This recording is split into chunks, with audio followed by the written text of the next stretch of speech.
welcome back, everybody, to another show of Flyway Connections. Again, my name is Chris. I'm here with my buddy Joe. Joe? Hey, how you guys all doing today? Hey, good guest we have today, Craig Mitz of Real Goose Decoys. Hey, how you doing today, Craig? Another day in paradise. Hope you guys are having a good day.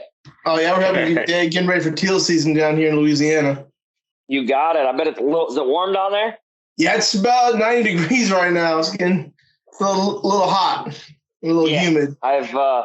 We're having our hottest probably part of the summer right now for us. It's been crazy. Matter of fact, I actually got a bunch of family members over. We're kind of hanging out in the pool, just another one of those days, just trying to cool off.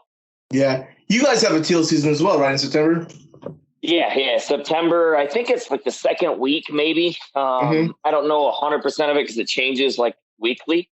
So I'll have to take a look at that, but I know it is at some point. So question I have about Ohio, because you're in Ohio, right? Yep. You guys can shoot wood ducks in your early teal season, right? Correct. Man, I envy you guys. Yeah. It's and then I'm pretty close to the lake, so I'm only probably 30 minutes right from Lake Erie. Oh, nice. So there's a lot of you can be out on boats, you can be on kayaks, you can field hunt. A lot of marsh area, a lot of area up here we can hunt and enjoy the rules that they put in place for us. Yeah, a lot of COVID rules still, or? Not as much. We're, in lack of a better terms, without getting really political, we're a red state. Yeah. So, ours is a little bit more relaxed at this point. Nice. So we're not fully masked yet. We don't have any mask mandates yet. So, right now we don't, but, they've kind of hinted that we're going to that direction, but they haven't really done anything yet. So, we'll kind of see when that gets a little closer. Yeah. So being so close to Lake Erie, before we get into the decoys portion, you getting those divers pretty good? Yeah. I have a lot of people on our team, and a lot of my buddies that do that. I'm more of a field hunter. Yeah. I don't get up near the lake as much as I should, but I got some friends of mine, the Griffith boys, friends of mine that in the racing community actually, and they get into that kind of thing. And they're really good at it. So I don't, but something I'd love to do sometime. And you field hunt up there in like Ohio? Do you guys get to field hunt them? Do the mallards and stuff come into the fields, or is it just strictly not geese? As much? No, strictly geese. Unless you're really close to the lake doing some field hunting, you'll get some, but not as much as what you think. So. Oh, nice. Yep. Nice. So as far as the silhouette decoys, just because we do get a lot of new waterfowlers on this podcast. Yep. As far as the silhouette, what makes that different from, let's say, like the hard, full, whatever, plastic or wood decoys that are out there? I mean, the first thing I'll say is, we're not against full bodies. We're not like this. You got to have nothing but silos. We're not against that. But I can tell you, if you look at geometrics of a goose, eyes are on both sides of their heads. So vision never crosses. So if you have eyes, like us, humans, we have eyes in the front. So our 180 degrees crosses. That's how we can see in 3D. Geese and any other animal that has eyes on the side of their head struggle to see in 3D because their vision never overlaps to create a 3D image. Also, if you know a biometrics and the geography or geological part of a goose, they can't look straight down. Okay. Their necks won't do that. So they never can see vertically above. So they can never see 90 degrees, vertical, and they can never see in 3D. If they can, it's some way that we, never studied and never understood. However, with the silos, even when you get drone footages and stuff that we've really studied, the only thing that will disappear is for very, very splits of seconds. Because when they would look back at the same silhouette that does look like it may disappear, it looked like it moved. Because it's changed location, because they're always moving. They will never be in one point at the same time for more than a second because they're always moving. Oh, wow. So, if you start doing the studies of it and starting to look at it, there's no way in my eyes that they see in 3D. Now, does that mean you don't need full bodies? No. Do I hunt with full bodies? No. So I'm not a person that's going to sit up here and tell you have to have silhouette decoys, because you don't. But if you want to hunt and be successful and still do it, and I can carry. I'm a little guy. I'm 5'10", 140 pounds. I'm not a big dude, and I can carry 12 dozen. Okay. To the field. Okay. Oh, nice. So I'm not a big dude, and I can carry that out there, set it up, be done, and gone, and ready to go. I would love to see somebody carry 12 dozen full bodies. That ain't happening. You're gonna need a 30-foot trailer on the back of the truck. I can go hunt in my wife's, Equinox. So it's not a big deal. So there's a lot of things that benefits to it. But when I go hunt with some buddies and they'll have full bodies, we mix them in and it works. Whether you want to get Dave Smiths, you want to get Avery's, whatever you want, it works. But when I sit down and start studying with some guys and start looking at how a geese looks at it, it's almost physically impossible for one to disappear, especially if your spread's big enough. Yeah. Yep. Yeah. When we were talking about that we were talking about the difference. I've dug and goose hunted since I was able to walk. I'm 36. I'm 36 now. Early off in my life, all my hunting was down the West Coast in the rice fields of California. Okay. And then, traveling for work, taking me all the different parts of the U.S., I've hunted all across. And what I said was, and I was telling Chris, 10 to 15 years ago, you looked at big goose hunters, big Canada goose hunters. They were all hunting the the Bigfoot decoy, full body decoys. Yep. That was about 10 to 15 years ago. That was the standard, right? Think about it, they're not cheap. Those full bodies were not cheap at all. They are huge, cumbersome, like you said, you needed a 10-foot enclosed trailer to set up. But what they did lack, and I think that in the last 5 years where silos and socks really took off, is they give that illusion of movement in the decoys. Yeah, because we're making them so light anymore that the wind, any kind of gust of wind makes it move, which simulates that movement that you're looking for. Yeah. You start seeing these divers and you start seeing these floaters that got movable wings that got little motors on them, and I start looking at these things and I'm like, these are elaborate, and we do it with wind and not even on purpose. Yeah. So there's a lot of that you stimulate that movement, and like I said, there's a lot of benefits to silos. Now, don't get me wrong, there are negatives. I'm not gonna say a silo is perfect. I'm not that way. Yeah. I am more of the down to earth that I know product isn't always perfect. I get that. And I'm not going to tell you that, we make the best decoy ever created.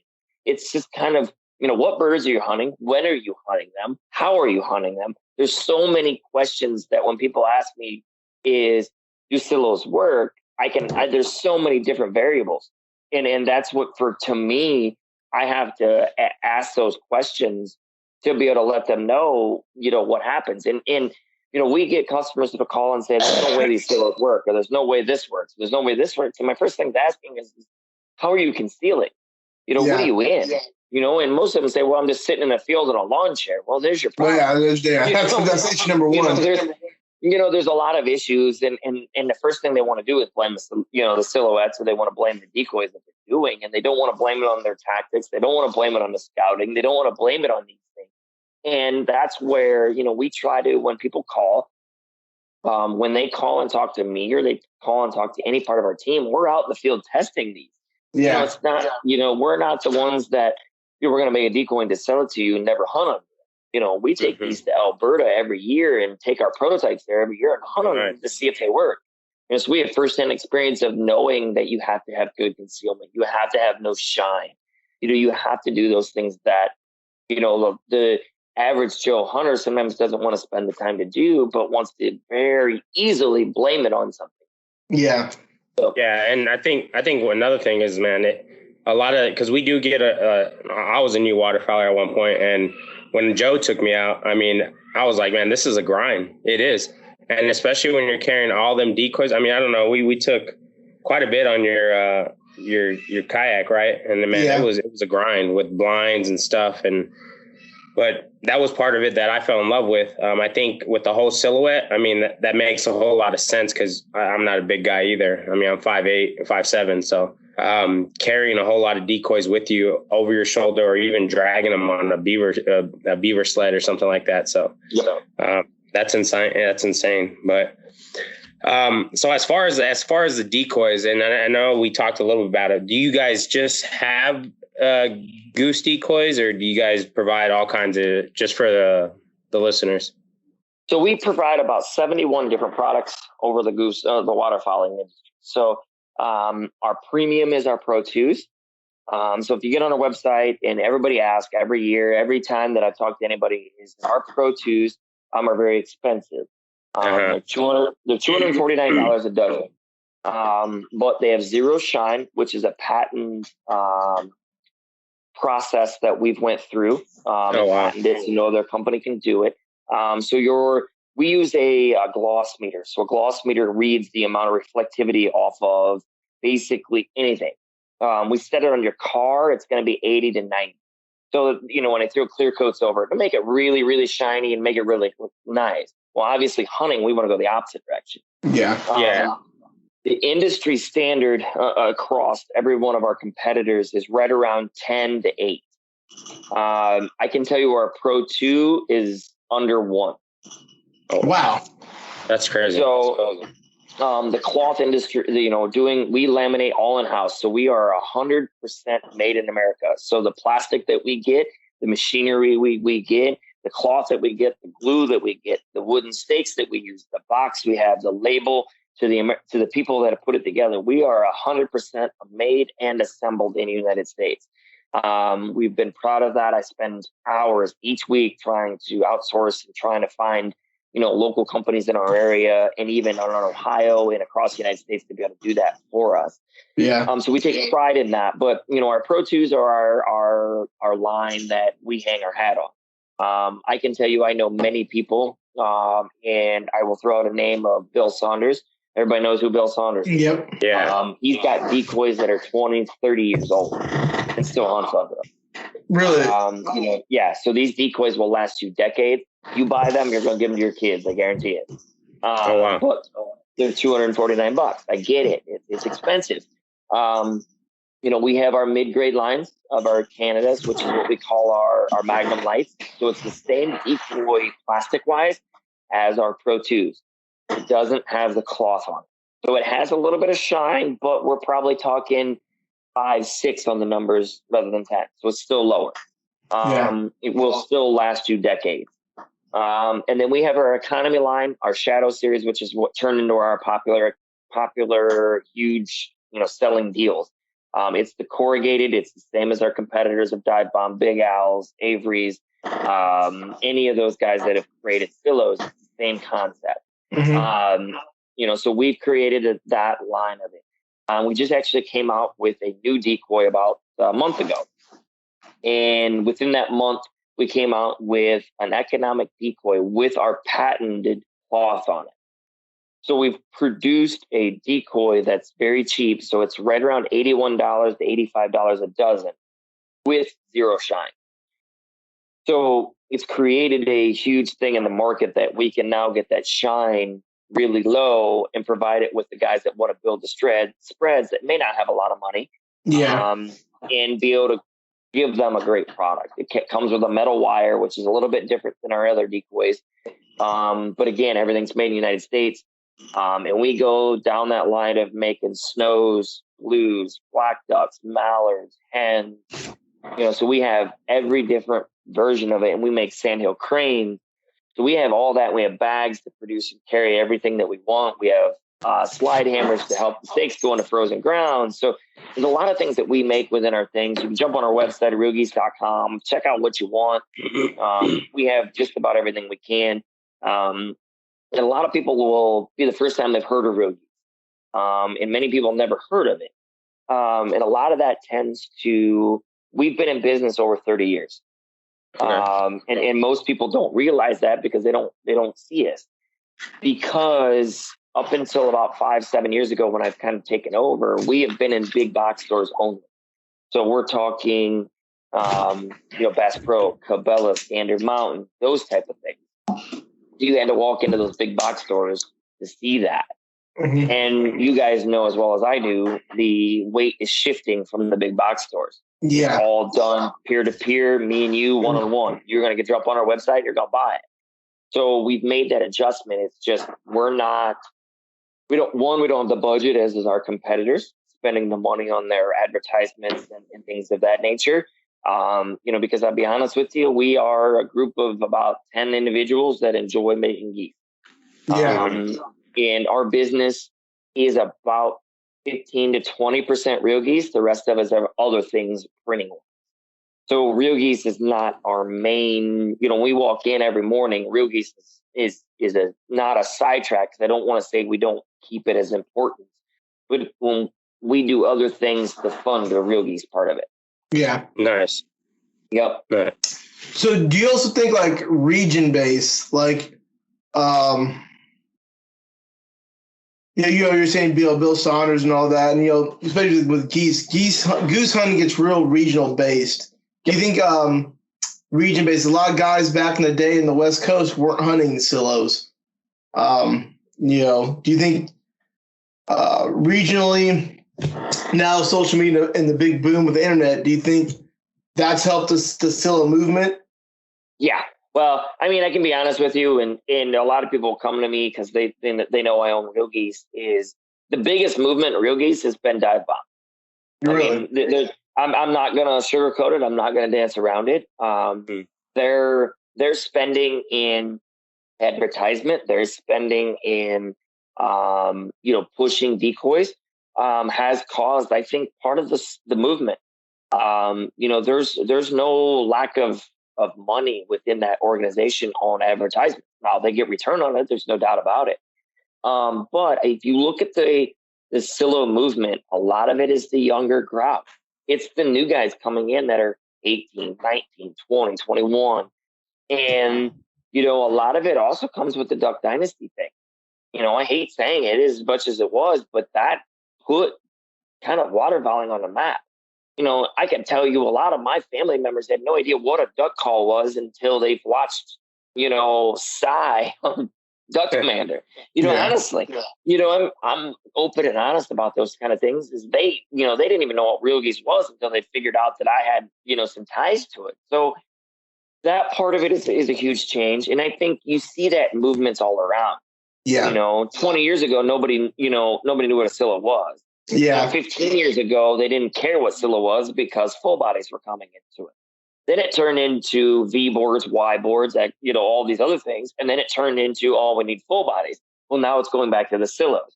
Yeah. In theory, it's a big wheel. Whatever, in lack of a better terms, Wheel of Fortune square we're in is what we're in that year. Yeah. And it just so happens to be we're in silo market. And I think people are starting to realize that you can buy a dozen of them for $80. Mm-hmm. And, where can you go buy a dozen full bodies for $80? Yeah, it ain't happening. You can't. So I think that's a lot of it. And a lot of it is the economy we're in. The younger generation taking a hold. Bill Saunders, Sean Manns of the world that were OGs and still are OGs of of that. They're getting older, and the younger guys that are coming in realize that the budget is different. So what they're trying to do is build these huge spreads of 100 dozen. Well, nobody wants 100 dozen full bodies. Yeah. But it'd be pretty easy to knock out 100 dozen silos with about 10 guys. Yeah. So there's a shift in it. I think it's a fad. I think eventually it'll go away, but I'm on the good end of it. So I'm going to ride it as long as I can. Yeah. What was it? What would you think? You say you think it's going to go away. What would make it go away, per se? Well, I think eventually is the durability. I think what's going on is we are the only manufacturer on the market that makes a solid core decoy, which is your Pro 2s, Magnum Lights, which will last you a decade. The silos that we're creating now, dive bombs, and they're corrugated plastic. So it's no different than the yard sign that is in your yard. Yeah. The political signs that fall apart in 6 months, that's what we're making decoys out of. So it's the throwaway mentality that, I just junked the decoy, I'll throw it away. Well, eventually you got to replace that. So I think eventually you're gonna see a movement of that older generation realize that the money they're throwing into this is basically, it's going to be used up. So eventually you have to buy more. I know they're making full bodies. I know Dave Smith and those guys are making full bodies that a Geese can land on, and basically it can pop right back out. Yeah. So those guys, it's just going to take time. We're in that little, I don't want to say it's a rut, because it's just not a rut, because the silo market is flooded with decoys right now. Everybody's making silo. Yeah. Everybody is. I think it's because it is, you don't need, like, for a full body, or, this is about to show my age. And Chris, you probably don't know what these are. The old school shell decoys. Oh, yeah. Yeah. Those you need a carving. They were all based off of carving and all that. Where the silos, you could kind of take a picture and go from there. And 95% of them are made overseas. Yeah. And where 15 years ago, we never had anything overseas. Never. Yeah. And now everything you touch is overseas. Yeah. So a lot of that is changing, and the full bodies are becoming easier to make. I know how they're made. I've seen it made.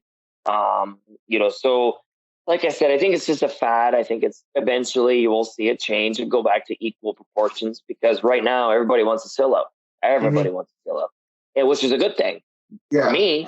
But I have so many competitors, and it's just trying to stand out is the biggest issue. Is telling them that we do make an economic decoy, but my suggestion is you buy a decoy that's going to last you decades. The best economic is something that lasts me 30 years. Yep. If I pay $200 for 12 decoys and they last me 30 years, and I'm paying $50 for 6 decoys that last me a year or two, I have to keep paying $50. But after 3 sets, the old core, they're already paid for. And that's the thing, is I think a lot of people are going to realize that and be like, oh man, this was dumb, or this was not economically smart. Yeah. This was not smart. This was not something. It'd be buying the cheapest shotgun on the market and then having to replace it 6 times rather than going and buying the best shotgun on the market. Yeah. Or it's just, and what's become a part of it is silhouette decoys have become, lack of a better term, throwawayable or disposable. And that's what I fear is because our decoys, our Pro 2s, our Magnum Lights are not you don't throw them away. Yeah. I got people sending me decoys because I have kind of a hall of fame in our building. I have decoys from every year we were produced from 1990 on. And I got people sending me, I'll find a guy that'll say, man, I found these in a shed in a corner and they've got 1992 stamped on them. Well, I'll trade him decoys and he'll send them to me. And I got decoys that are pristine that got 1990 dates on. Yeah. And it's just amazing for me to be able to take over a company and to see decoys that are 31 years old. And I can they're still kicking. And I can take them to the field and hunt with them. Yeah. It's not that I got to throw them away. I can take them to the field and hunt with them tomorrow. And that's what I love about them. So again, I think the younger generation is going to realize that at some point, because we all know the younger generation is got to have it now, got to have it yesterday, and it's got to work perfect. And if it falls apart, we're going to throw it away. Yeah. That's great. You just found somebody that had 1990 decoys and just kept it around. I mean, and it's insane that you think silhouette, because I'll be honest, I'm not as experienced as y'all. I'm pretty new to waterfowl, but when I thought silhouette, I thought, man, imagine just shooting one of those. Like, I'm sure it would just go into dust, but just thinking, like, if you can have some that you found in 1990 and then it comes now, like, it for me anyways, it's pretty exciting because then I know that I can carry more than just, 6 geese decoys. I can carry a lot more with silhouettes. So yeah, that's what we base our facts, base everything off of is you can throw 6, 8 dozen over one shoulder, have your shotgun on another shoulder, and be holding your kid's hand walking out to the field. And that's what we want to base it off of is you can take 6 dozen decoys and set it in the field and go shoot some decoys. Or shoot some, whatever you want. And that's what we enjoy about it. And we're still, like I said, a lot of people sometimes take real geese and think we're this big industrial deal owned by corporations of nothing. And we aren't. We're just a very, our business is in a town of 1,000. Yeah. So we don't have these, we're not corporated. You call us and you're talking to the owner, you're talking to the vice president, you're talking to guys that print these things. They can guide you in the right direction. You're not going to call and talk to some guy that's never, he's a warehouse manager that always load them on the truck. Yeah, you're talking to actual waterfowl hunters. The guys. Yeah, and that's something we take pride in. And it's something that I've, when I bought the company and kind of taken it over, I've taken pride in is having that customer service. If you get a decoy that you don't feel is the right color, call me and I will replace it free, no questions asked. We send it to you, UPS, no big deal. There's mistakes. We do everything by hand. Sometimes you'll get 11 stakes rather than 12. You call me and say, hey, I only got 11. No problem. It's on its way. So we try to take that one-on-one reputation of you have a problem, call me, I'll fix it. Or I'll talk you through it. Maybe they're not working. Well, then I'll find out why they're not working. Yeah. Because I've seen them work firsthand, and I don't need to be, this point of, oh, well, if they're not working, well, why isn't it working? Yeah, what's the why part of it? So getting back on the decoy, so now you're seeing silos come out, and something you did see a lot way back in the day in my early years in the 90s, and they're coming back now more, is the sock silos. I'm at the socks. Oh yeah, there is sock silos, but the sock decoys. Those anything you guys are ever thinking about in the near future, and how's that affected? What do you think the goose hunting game with the return of the sock decoys? I mean, I think they've hurt us sales wise, and I'm not going to be beat around the bush about it. But my problem with the socks is one, they don't last long. Because it's cheap China, Japanese, any kind of across seas fabric. None of it's made in the United States. Yeah. And it's not. And the problem that I run with it is you get a good windy day, you're screwed. They're going to rip, they're going to tear, but they work. If you get a great day that it's designed for, they're awesome because they're easy to set up. They're easy to put out. Do I really like them? No, because the problem that I run into when I see silo socks from the air is they're all pointing the same direction. Because the wind's blowing that way. So every one of them pointing. If you got a northerly wind, they're all facing north. Yeah. And you guys know as well as I do, when you hunt smart birds, they're not dumb. Especially late in the season, they're not going to be tricked by everything facing the same direction. Yeah. Yeah, especially when they get down here. Yeah, so my thought is they're great to fill. They're great, ideas. I'm not a fan of them. I don't own any of them. We've never thought about making them, just because you cannot make them in the United States economically. Right. You can, but they're not going to be the quality that I hang my hat on. You call me in 5 years, 7 years after you buy a box of Magnums or you buy some Pro 2s. You call me in 5 years and tell me maybe the cloth is fading or it's peeling. I'll replace them. I back my product. Those things you can't. You could take them out in the field 6 weeks later and they're destroyed. It's just not something I want to get my hands on. It's not something that I want to do.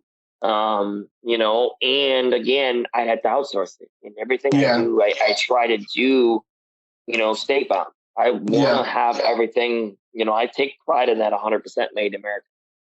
Nice. Yeah, I mean, and that's a big deal. Like made American products, and American waterfowlers supporting, being supported by the American people, and stuff like that.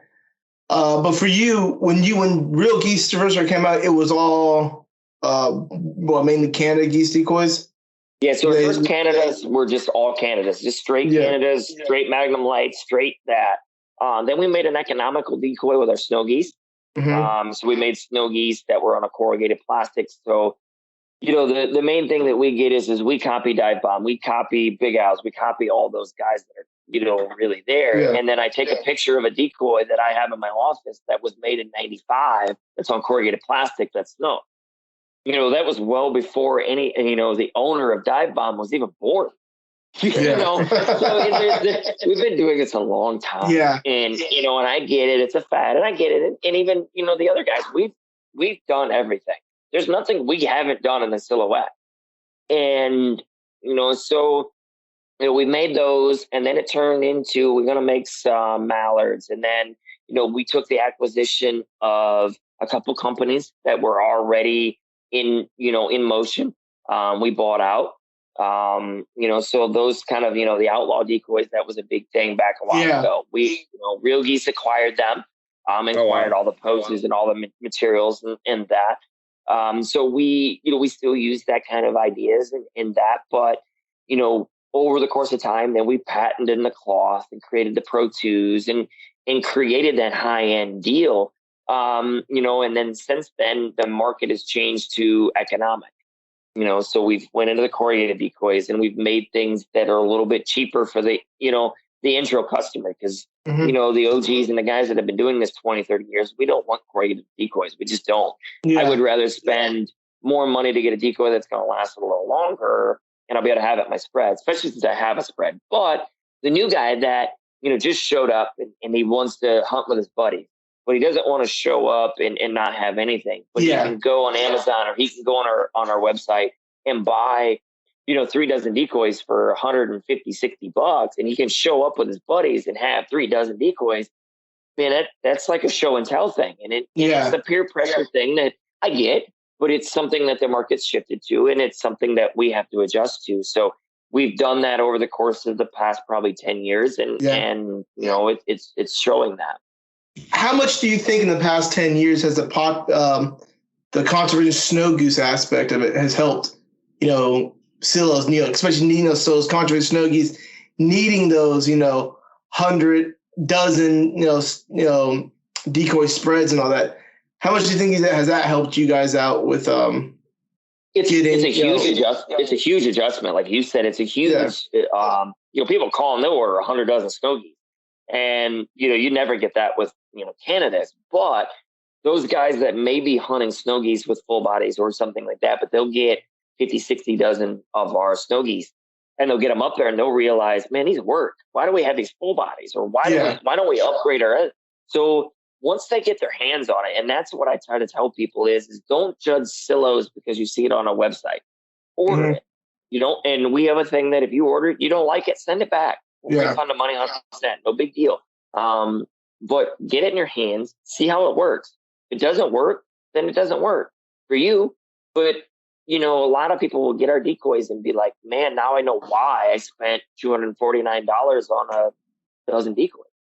Because, you can shoot these things and put them right back in the ground.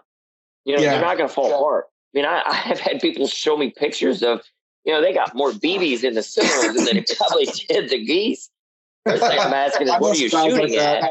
But I'm like, holy guys, but that shows how well our product holds up. How durable. Yeah. Something that I've always hung my hat on is again, we're going to make a product that, we are the Ferrari. We are the Lamborghini. There's a reason you don't see Lamborghini commercials. They sell themselves, and there's a reason you don't. Yeah. And that's something kind of where we're on that point is when you get your hands on one of these, you're not going to want to own anything else. Yeah. And it's not that I'm arrogant or that I feel that our decoy is the best. I just have come down to earth to realize that there is cheap decoys and then there's premier decoys. But I know there's demographic to fit both.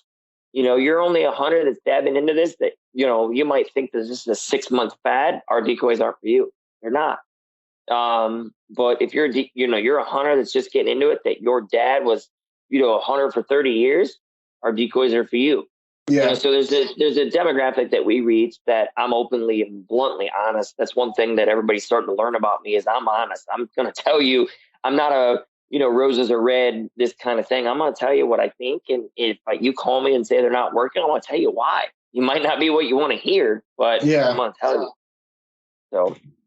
Nice. So as far as like setting up, and this is kind of like, I'm kind of curious. So when you guys set up the silhouette decoys, and let's say you're in a dry field, I'm assuming you guys, I don't know, cornfield, wheat field, something like that. All kinds of them. Yep.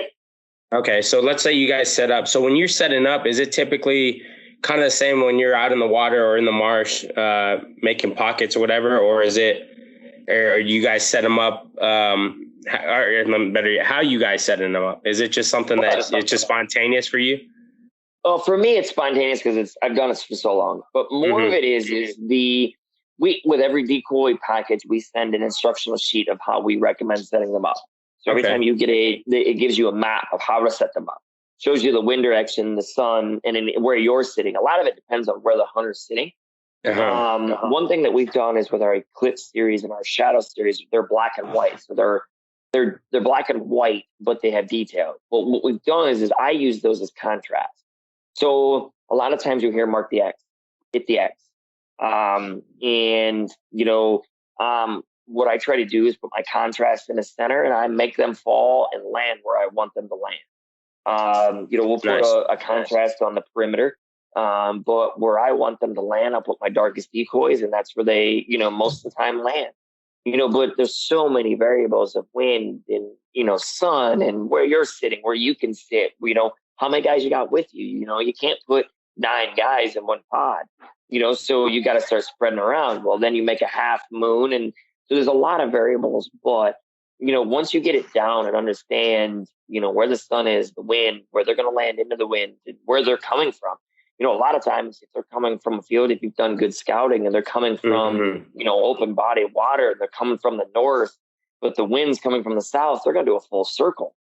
So in that case, you got to understand that, and do that. So there's a lot of science that goes into it, but we've done it so many times that, it's almost second nature to us. But the new decoys that I released, or we released, I should say, a month and a half ago with our Eclipse series, man, that contrast is unbeatable. And I love creating that little depth of little dark little zone that they just focus in on. And the year and a half that I've done field testing with that, they are amazing. And then there's another thing. I kind of looked on the website or whatever, and I was curious. So I saw that cow silhouette decoy. You ever use it? I used it when I prototyped it. Okay. When it was first brought to my attention, I thought they were nuts. I thought, why? What are we doing? And when I went up to Alberta with some farmers and we hunted them, I couldn't believe the success that I had with them. You walk behind it and you're walking up the geese and all they see is, this cow coming at them. And you sit this thing down because it's basically meant to sit down. You sit down and then you pop up and shoot these things. And I kept telling these guys, there's no way this works. It's not going to work. And they took me out and we hunted with these things. And as soon as we shot our first geese, I looked at these guys and said, all right, I'll make them. And we make more than what you would think. Most people think, you only sell probably 5 or 6 of them. I bet we sell hundreds of them a year. Oh, really? Hundreds of them a year, easy, no question. And matter of fact, one of our biggest problems right now is aluminum. They can't get it. Yeah. And the stakes and the poles that is made up of that is made of aluminum. So we're not back ordered, but we're not on our great inventory. And people call and they're like, we want a confidence cow. And I'm like, well, that's great and all, but I might not be able to get it to you. And I just, my mind blows these kind of things that here we have this black chloroplast with a little bit of white ink on it that looks like a cow, and we're shooting geese behind it like it's nothing. Yeah. So that's really neat. I like that. Yeah. It's a conversation piece because people look at it and go, what? Why? And I'm like, try it. It works. Yeah. It's one of those things where, and like you said, it's like you don't think it's gonna work, and you're laughing. It's like, it works. Wow, it works. It's okay, I'm sold. So, I saw it, and I was, man, I really want to try it now. We got it. I mean, I'm actually in North Texas, so I'm closer to Oklahoma border. So we got a lot of wheat fields and the corn fields, and we get a lot of Canadians here. Actually, they're here right now at this pond in my neighborhood, and they know they can't get touched, which upsets the crap out of me. But I'm gonna try some this season. A buddy of mine's, his uncle's field that he has over here, past Argyle, whatever, in North Texas, so closer to Oklahoma, and we're gonna see. I'm excited. So do they pasture your cows in the corn and wheat fields after they're taken off? So they pasture the cow. I don't know what he does with the cows. Again, this is my uncle, not my uncle, my buddy's uncle's like land or whatever. He has cows on the field. Now, the neighbor has, who's going to let us hunt on his land, has a cornfield. Yeah. So I know that they get right there at the fence line, and they're there right next to the cornfield. So I'm assuming if I could do that on the other side, or at least. Yeah, and you hit it nail on the head. Is like when we developed these, that we were literally putting our blinds, and we were in lay down blinds in the middle of a cow field. And so I had cows that would walk up to you and like stand over you and breathe on you. And, so those kind of things. But what we did is we created that, and a lot of people will hunt in, North Texas, into that Oklahoma area where they have a lot of the steers and that, where the geese will land right in the middle of it, and they don't think seconds of it. So a lot of it is you have to have that, 1,000 head of cattle. You got to have that work to blend in with it. But if you got it, man, I'm telling you, you're going to shoot your first geese and you're going to remember me going, man, I can't believe that worked. So when you brought up blinds, do you guys strictly hunt on layout blinds, or do you guys dabble with the A-frames, or? You name it, and I've hunted in it. All right. I've hunted in layout blinds. I've laid in the middle of cornfields. Yeah. I've laid in some of I've sat in some of them that felt like they were a house. The ones we were in, they basically took the rolled corn or rolled cornfields. Yeah. In a big thing. Well, what they ended up doing is made a contraption where it's split in half. So you put your foot on it and it rolled these things back. Well, have heaters in it, and basically refrigerators. So I've been into some that were like a house. I've laid into the mud. I've done about everything. I think they all work. It's kind of your preference, where you're at, your budget. If you're going to hunt that field year after year, obviously you can put in-ground blinds in, and stuff. It just depends on where you're at. Again, there's so many variables with that. I mean, I love them all because I think, it kind of reminds me that sometimes I get spoiled with the people that I know, and the places that I get to hunt, like I said, are houses, but there's sometimes I get to hunt with some buddies that, we might not have the budget, and I'm laying in a cornfield on the rocks, waiting for this goose to fly over me. Yeah. So it kind of reminds me where you came from, but I think they all work. You just got to make what you have work. And that's the biggest issue is I see a lot of guys is that they always find some way to not be successful. And what you're given, you have to make work no matter what you got. I mean, I've seen people with trash bags, white Krylon paint and stakes, and an old Remington they got from their great grandfather shoot geese, but I've seen people with $1 million budgets go out and not get geese. Yeah. It just kind of depends on a lot of the work that goes into it beforehand. So we're talking about Craig. For like, if you're gonna go out this, I think you guys do you guys have September early goose in Ohio? Resident. Yes. So you're going out, you're hunting, next month. What's your setup? What calls are you using? What type of blind? This is your perfect goose hunt for September. What are you packing in the field? I mean, I still have my layout blind that I love. I'm still comfortable in that because that's what we use. I feel like that's the original OG. Yeah. It's what it is. And, I'm going to take my, my group of decoys that I've had for years. I have some Pro 2s. I have some Magnum Lights. I have some of our Shadows, and I have some of our Eclipse. I have all those in our bag. Call wise, man, pick your poison. Yeah. Bill Saunders is one of my, a friend of mine that I've built relationships with and I have every one of his calls that I've dealt with, and I love him. The Big Spin is one of my favorites. But there's some guys that I've gotten hands on. Toxic Calls is one of them. Last Fight Calls in Ohio. Guys that I know that, I've blown some of their calls that I love. And so I'm going to have all of them on me, and it's just kind of one of them deals. I find out what I'm comfortable with, what I'm going to grab. So I don't have this one group of company that I go with everything. And I think that a lot of times when people ask me, well, I should only have real geese. Well, not always. You don't need to have just meat. You don't need to have just dive bomb. You don't need to have just all the full bodies. You don't need to just have Avery.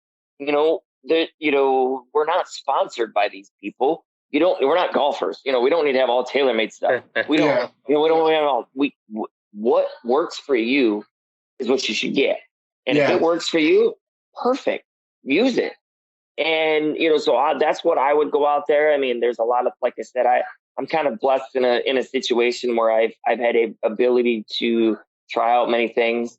I have many companies that I've built relationship with Browning and, Satori and some of those guns that I may have, that, your general hunter might not have. Yeah. So I think in all, I have my favorite shotguns, but in certain cases, I know my choke tubes are different than that one, and I'm not going to pull that out. So I might walk by my Browning to grab my Satori. I might walk by my Satori to grab my Browning. Yeah. And it's just kind of, I think, and I've always tried to tell my hunters that is what do you use and what works? You might have an 870 Remington. Does it work? I don't care. It shoots birds, don't it? And a lot of people are like, well, they'll call me, well, what shells do you use? Well, pick the day. I may, there's so many different shells that I use because the wind and how far am I shooting them? When, how far are they coming in? If they're getting real close, I don't need something with a lot of oomph, Yeah. But if they're a long ways away, I'm going to need that oomph. I'm Bubba. You going to say hi? There's my little one. Oh, yeah. I know. So there's a lot of times that, there's some things that it's a lot of variables, but I think overall, I'll get my layout blind, I'll get my decoys, I'll go out and lay out and grab a buddy of mine and we'll go shoot some geese and we'll go back and throw them in a smoker and eat them. Nice. Yes. Oh, nice. Yeah. What's your favorite way to eat the Canada geese? I like them. I'll cook them for, Smoked without question. Yeah, because sometimes they get a bad rap. Yeah, no, and a lot of times they just don't know how to cook them. And a lot of them be like, well, I hate Canada geese. Well, you never cooked it right. Yeah. And a lot of times, I put it on the grill and I've done it that way. But man, you give me some breast. Let me get it, wrapped in some tin foil, some olive oil, some onions and stuff like that. Let me throw it in the smoker for 11 hours. And oh man. Oh wow. Yeah. Yeah. Oh yeah. You throw that at 100 and 180, 170, real low. Just let that thing cook, and man, there's nothing better. I've been that way since I was little. I've always liked it. My dad always had it for me. And a lot of things is crane. Most people don't realize you can eat them. That's they always ribeye of the sky. Ribeye of the sky, and it is amazing. Yeah. You guys get any speckle belly out there in Ohio? No. If you get a speck up here, there's something wrong. Yeah, it got lost. It got lost. Oh, well, yeah. Yep. How about snows? You get any of those snows come up? Yeah, not like you would want. I mean, like I said, I've been spoiled when I went up north in Alberta and the sky is white. Oh, yeah. And you start realizing that, holy moly, what we have down south is nothing compared to what, we go to Alberta and bear and hunt. Yeah, that's insane. You heading up to Canada this year? Well, if they let me go up there. I think they opened back up. Yeah, well, you can get there. Just getting back is the problem. Oh, really? And and I don't really want to be stuck in Canada. Nothing against Canada, but I like Ohio. So, we've always, we've taken prototypes up. We fly into Alberta, drive about 4 hours north. We have a cabin up there. Some friends of ours up there. We go up and we hunt and enjoy it. And we haven't done it in a couple of years, but it's something that we've really enjoyed. Nice. Sounds like fun. So before we get off and everything, I actually, so for the listeners, just to get a hold of Real Geese Decoys, as far as like sales, do you guys work with Cabela? I know there's people that don't sell in Cabela's or sell at Academy or sell any sports outfit or whatever, but I'm assuming you guys have a website. How can they reach y'all? So they can jump on to realgeesedecoys.com. You can, look us up there. If you're in Canada, one of our biggest ones, Canadian waterfowlers, Pat up there is amazing. Sometimes I know the duties and shipping and all this other kind of thing is a mess going to Canada.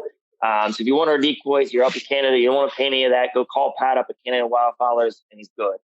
We have multiple little dealers. I'm a small box. I love the mom and pop stores. I love that.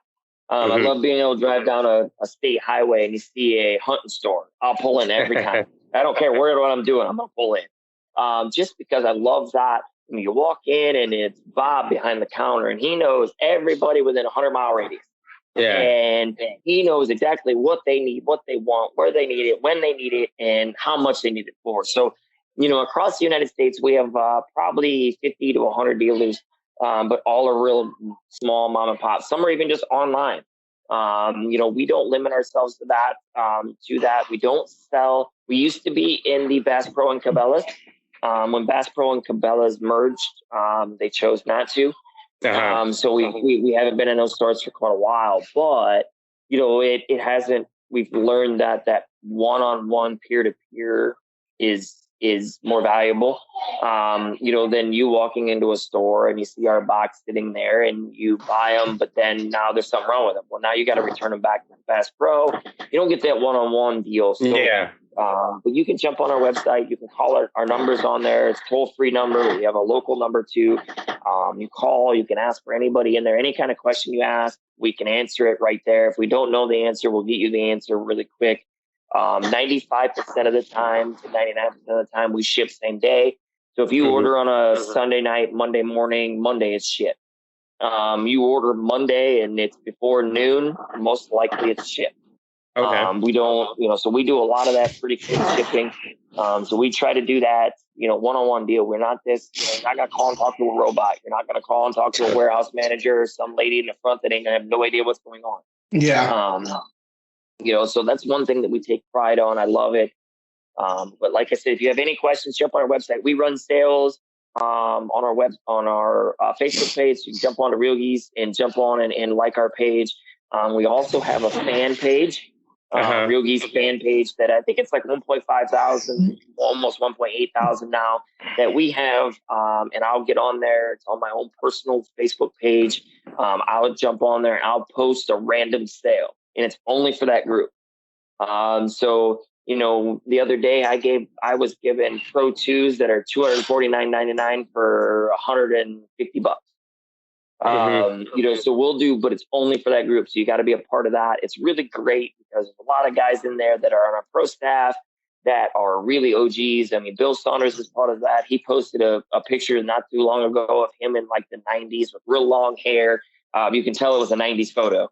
But, we people might have problems on there. We had a guy not too long ago took a picture and posted it on our website of, the UPS destroyed the box. And it's the easiest way for me to see it. And I'll be like, hey man, if anything was wrong with it, I'll send you a new one. You know, so, but guys would be like, hey, I don't like this or, what do we do with here? What's the question with that? And 95% of the time I get there and the answer's already, posted because our guys, we're back and forth and, it's not always positive. There are things that we don't like, but, that's why we have that group because that's why I want to know what you guys want. And if what you guys don't like, I'm going to fix. And, that's what we try to do. And it's something that, again, they can jump online, see it. And social media is a huge platform. We have an Instagram that's posted multiple times a day. Also post, all of our deals and our promo codes that we run probably 2 or 3 times a month. Okay, nice. So it's almost crazy now, especially with the society we live on. You almost don't need to go to Bass Pro Shop. Everything's like all online nowadays. I know I would say probably 80% of my waterfowl equipment I've ordered online. So and that's kind of the movement I was talking about earlier. Is you don't go to Bass Pro Cabela's anymore to buy decoys. You jump on Amazon. If you jump on our website, you have it in 2 days. you know, and you don't have to go anywhere. So that's the kind of thing that, you know, we've had to adjust to. Yeah, and nothing against going to see it. I mean, I get it. No, but I mean, it's just it's true. Like 80% of my stuff I bought online. I mean, I have decoys and chokes that I bought online, and I've got it shipped here. So, yep. But Joe, do you have anything before we go? Hey, just one last thing for listeners. I will say this. Hey, Craig's online. He does stand behind his product. You know, when we first talking to him, he was like, "Hey, man," he sent me every decoy he has in his line, you know, to go try out this season, and go try to do that. I'll be honestly, go try to do that with any other brand. I mean, I will say for Craig, I really appreciate it. You're helping out the follower connections, and in this time and era, especially in this industry, you don't see that very much more often with people who actually stand behind their product. And it's glad to know that there's still waterfowls out there like that, man. I appreciate it, brother. And we appreciate it. Like I said, we just want to have that low. We want that mom and pop. We want that. Two guys that we just want to have a good time. We don't want. It's not that we don't want any other stuff, but we love that connection. We love that. Being able to have that one-on-one connection, knowing that they're doing what they're doing the right thing. They're promoting the right thing. Waterfowling is a niche. We know that. There's not millions and millions and millions of these like there are anything else. So we have to build that one-on-one relationship with people. And it's, something that we take pride in. Yeah, and that's really good. But so I guess we got nothing else. I want to go ahead and I want to thank Craig with Real Geese Decoys. Thank you for being on the show, brother. Thanks for everything that you're doing. And I honestly 100% thank you for being 100% behind your product. And when you get a call, like you said, you're talking to somebody who actually works with the decoys and not just a warehouse manager. So that's almost a lost art. But I want to thank Val and Honor Outdoors. Thank them for everything they do for service members, first responders. And I want to thank everybody who supported us from here on out, from the beginning to now. And then if you like us, hit our subscribe on your favorite podcast platform, and then follow us on Facebook, Instagram. And like always, y'all have a good one. Let Valor not fail.